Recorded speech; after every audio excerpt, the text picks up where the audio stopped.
बिस्मिल्लाहिर्रहमानिर्रहीम। Constitution of Pakistan के article 4 और आर्टिकल 7 को डिस्कस करेंगे और इसके बाद फंडामेंटल राइट्स को कंप्लीट करेंगे, आर्टिकल 8 टू आर्टिकल 28। आर्टिकल 1 से आर्टिकल 28 तक हर आर्टिकल बहुत इंपॉर्टेंट है और मैं आपको बताऊं कि प्रोसिक्यूटर के पेपर में ऑलमोस्ट 7 से 8 नंबर का पेपर फंडामेंटल राइट्स और जो फर्स्ट आर्टिकल हम ऑलरेडी डिस्कस कर चुके हैं वही में से आया था। तो किसी भी सूरत में आर्टिकल 1 से आर्टिकल 28 तक जो है कोई पॉइंट स्किप करने वाला नहीं है। हर चीज को डीपली और केयरफुली अंडरस्टैंड करने की जरूरत है। आर्टिकल 4 को मुख्तसरन देखेंगे, प्रैक्टिकल हवाले से ये बहुत ही इम्पोर्टेंट आर्टिकल है और मोस्टली हाई कोर्ट में writ petitions according to article 4 file की जाती हैं। जो आर्टिकल प्रैक्टिकल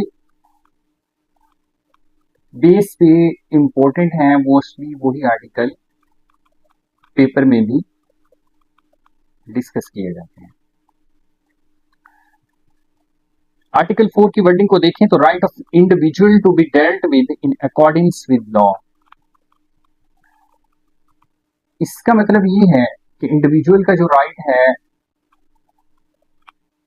वो बताया गया आर्टिकल 4 में कि अकॉर्डिंग टू लॉ डील किया जाएगा किसी शख्स की life, liberty, property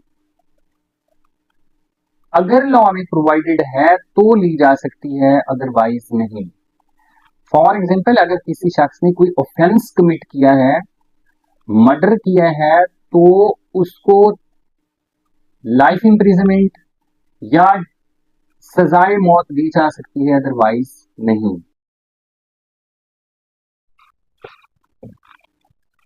to enjoy the protection of law and to be treated in accordance with law is inalienable right of every citizen wherever he may be and of every other person for the time being within Pakistan।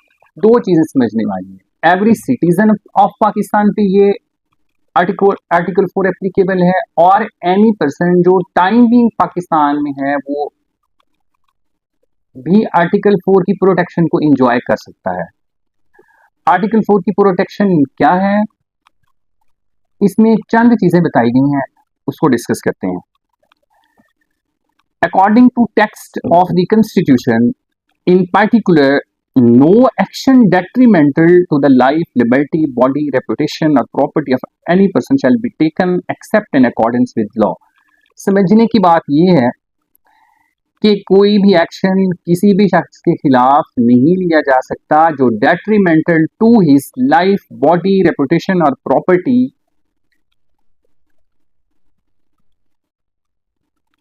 के लिए detrimental हो। Except in accordance with law का मतलब ये है कि अगर उस शख्स ने कोई जुर्म किया है, उसने मर्डर कमिट किया है तो सजाए मौत होगी, आर्टिकल 4 अप्लाई नहीं होगा। हम ये नहीं कह सकते कि आर्टिकल 4 में तो उसको प्रोटेक्शन दी गई है तो अब उसको सजाए मौत क्यों दी जा रही है। सेम अगर हर्ट के केसेस में किसी ने हर्ट कमिट किया है, अब उसको किसास की पनिशमेंट उस पर लागू हो गई तो फिर आर्टिकल 4 एप्लीकेबल नहीं होगा। आगे देखते हैं। No person shall be prevented from or be hindered in doing that which is not prohibited by law। किसी भी शख्स के आगे रुकावट नहीं बन सकता कोई कि वो शख्स जो काम कर रहा है वो अकॉर्डिंग टू लॉ है और दूसरा बंदा उसको वो काम करने से रोक रहा है, ये प्रोहिबिटेड है। ये कानून कहता है, आर्टिकल 4 कहता है कि आप किसी के लीगल काम करने पे उसके आगे रुकावट नहीं बन सकते। इसी आर्टिकल का एक और पॉइंट है, no person shall be compelled to do that which the law does not require him to do.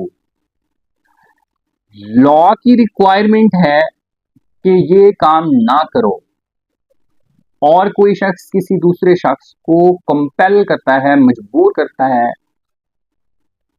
कि ये काम करो, तो आर्टिकल 4 प्रोटेक्शन देता है कि इस तरह का काम नहीं कर सकते, किसी को कंपेल नहीं कर सकते किसी काम के करने पर।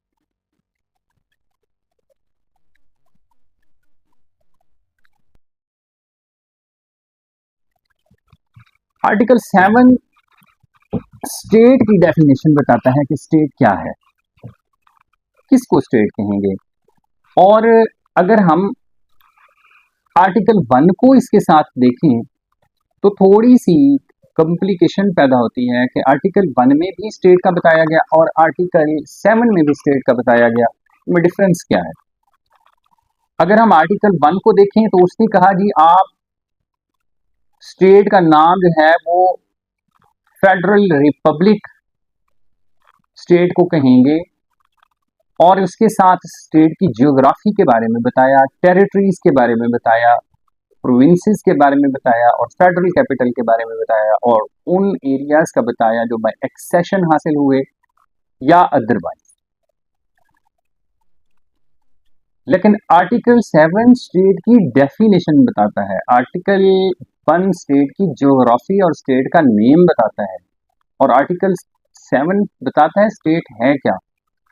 अकॉर्डिंग टू आर्टिकल 7 स्टेट की डेफिनेशन में federal government, parliament, provincial government, provincial assembly, local authority और अदर अथॉरिटी का जिक्र हुआ, और साथ में ये बताया कि अदर अथॉरिटीज के बाद जिनके पास पावर है कि वो टैक्स इंपोज कर सकें या सेस।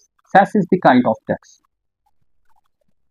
स्टेट की डेफिनेशन बहुत इंपॉर्टेंट है, मोस्टली इंटरव्यू में पूछी जाती है और ये पेपर में भी आ सकती है। आर्टिकल 7 के बाद हम देखेंगे